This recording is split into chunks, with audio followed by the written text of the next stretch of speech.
and the farm is nothing but a business. The business is here to either make money or to put food on the table. I don't like taking life. I absolutely despise it. I took a long time to think about how to do this and how to do this the most humane way, and the best way that I could, with, you know, me keeping my sanity. And I come up with basically the best way for me. It might not be the best way for you, but the fact of the matter is it has to get done. And unfortunately, like I said earlier, this is not a place where animals just come and then they just disappear or pass away kind of thing. This is an active homestead, so there's things that have to get done. And with all that being said, today was the day that I culled these chickens. Alright, so these were the black and white ones, the barred rocks. These are the first ones I ever had, from small to little chicks to large adults, and they've been here for the past 3 years. This is their third summer. And it was getting to the point where I was coming out here and I wasn't getting any eggs in that one, and I wasn't getting any eggs in this one.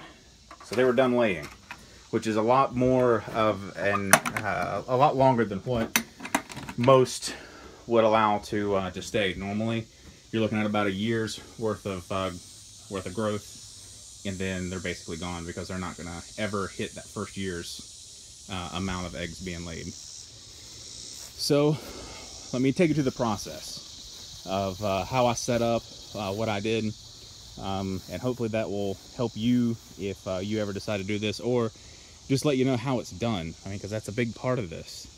Like I said, if the birds aren't laying eggs, they're basically just wasting food, and that's just not something that I'm willing to do for my family and for the farm. That, and these birds over here, even though yes, they were kind of traumatized because they heard everything going on, they get a new home. No more of the dirt path that they've got. No more, or not as much food being spent on them as much as now they get to free reign over here with all of the extra grass and all the overgrowth, which is going to be nice for them. So there's two reasons why. So what I did was I first trapped them in here. I closed the doors, and I closed these two doors first, and then I closed these doors over here to where this was kind of blacked out, to where they couldn't see, which kept them from stressing out so much. I would go in, grab them, and the way that I would grab them is basically just push their wings together and tuck them underneath my arm. I would walk them over here. I don't know if it really matters or not, if they were able to see each other. I don't know if they're that smart, but I want to do this as humane as possible. So I bring them over here, over to the shade, and that's my chopping block. And what I would do, I kind of took this apart really quick, and yes, this is kind of bloody, but I still haven't finished cleaning up. I just wanted to make this video really quick. What I would do is, to make this as humane as possible, I wanted to make it quick.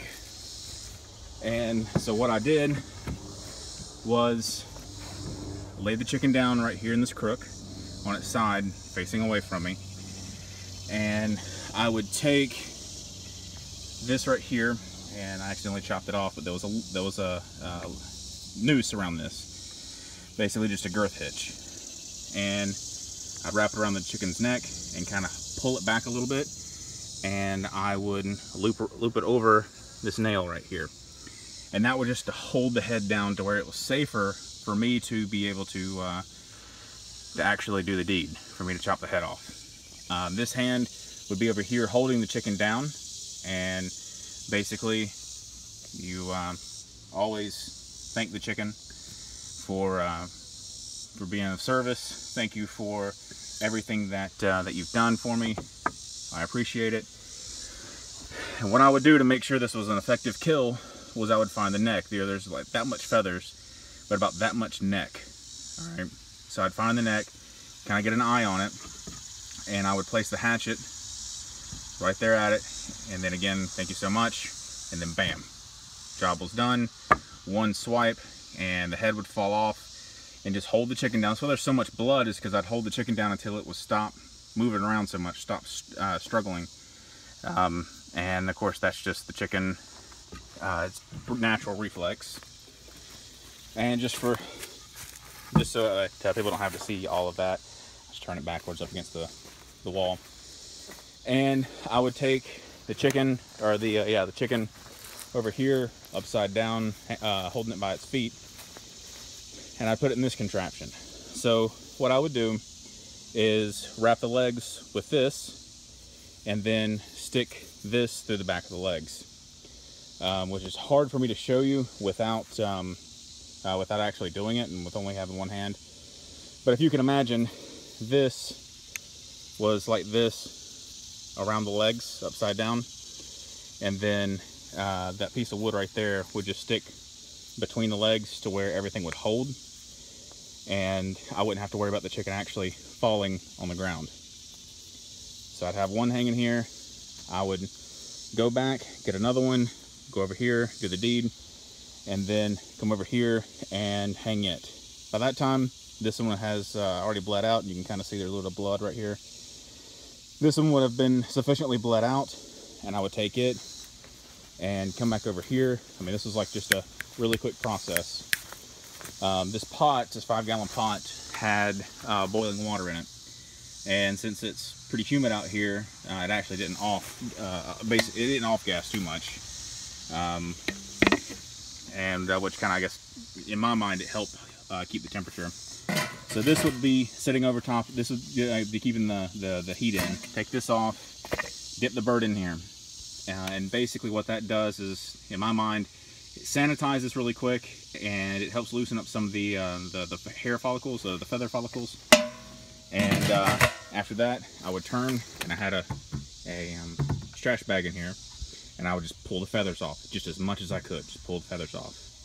Once I was happy with, we'll say 98% of the feathers being off, I stuck it in the cooler.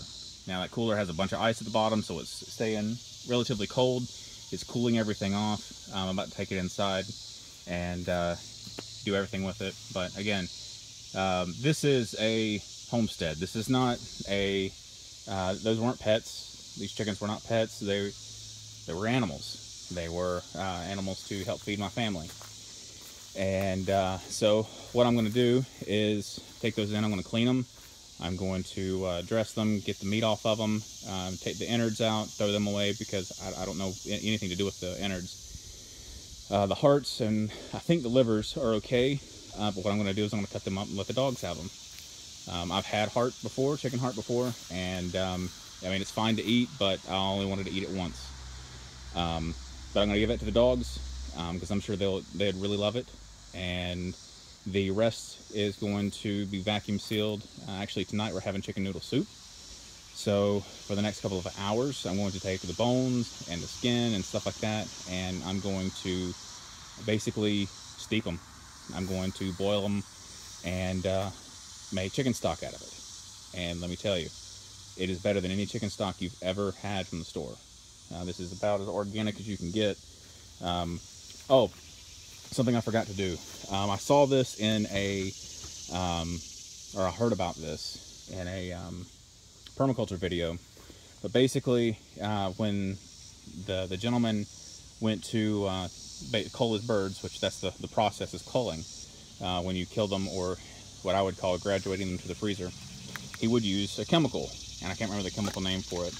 But he was like, what I would do is once they come off the line, I would spray them down with whatever it's called. And I was thinking, what is he talking about? And finally he said, oh, and by the way, that's just vinegar. So this is vinegar water. And that helps kill some more of the bacteria that's on the skin. And yeah, basically just spray it down. And like I said, put it in here, and that's where all my birds are. They look pretty bad. The cooler looks pretty bad, but I cleaned it out before I stuck anything in it. And there's a trash bag that was sitting in there that everything's sitting in. So there you go. Everything is going to be used from the chicken except for the innards, the head, and the feathers and the feet. I'm not really big on chicken feet. So I use as much as I can, and yeah, it's a big thank you to the bird. So you can check other videos on how to clean birds. I'm not very good at it, so I'm not going to do a video on it yet. But there's plenty of videos on how to clean birds, and I would suggest looking at those. One more tip before you get started for your day: have a backup hatchet. This is an old hatchet. If you're going to do my method of just chopping the head off, and this thing is pretty sharp, and I spent a good while with a file just filing that down to get it as super sharp as I could, even though this one was going to be the one, or this one's the one that killed them. This one is razor sharp also. So everything that I'm using is as sharp as possible, so that's one blow.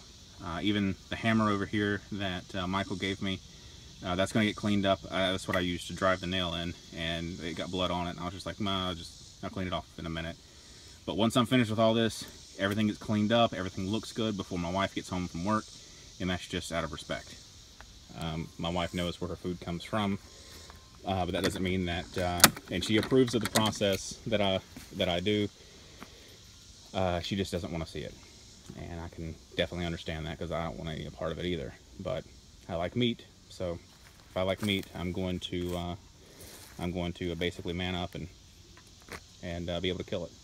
So thank you for watching. If you have any questions, please let me know. I'm open for discussion. If you have any doubts about my methods, if you have a better idea, let me know. I mean, the best way to dispatch a chicken, I want to know it. So again, thank you for watching. Subscribe, like, all that good stuff, and thank you.